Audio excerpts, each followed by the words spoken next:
வணக்கம் ஐயா. என் குழந்தை உயிருக்கு ஆபத்தான நிலையில இருக்கு. இந்த ராத்திரி வேளையில யார்கிட்ட போய் உதவி கேட்கறதுன்னு தெரியலங்க.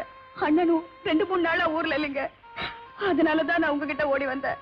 என் குழந்தைய எப்படியாவது காப்பாத்துங்க, காப்பாத்துங்க ஐயா, காப்பாத்துங்க.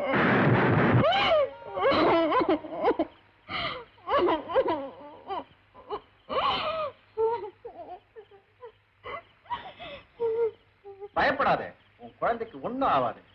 முதல்ல அந்த ரூமுக்குள்ள போய் தலையை நல்லா தொடச்சுக்கோ. நான் போய் பணம் எடுத்துட்டு வரேன். போம்மா போ.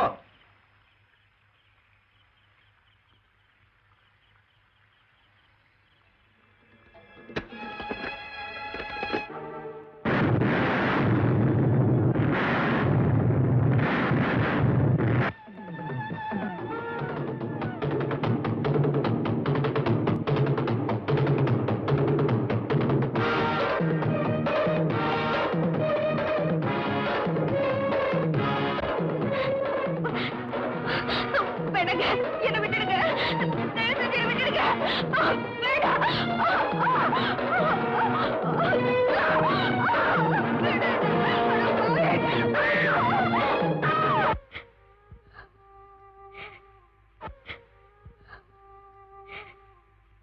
நீ எல்லாம் ஒரு மனுஷனா?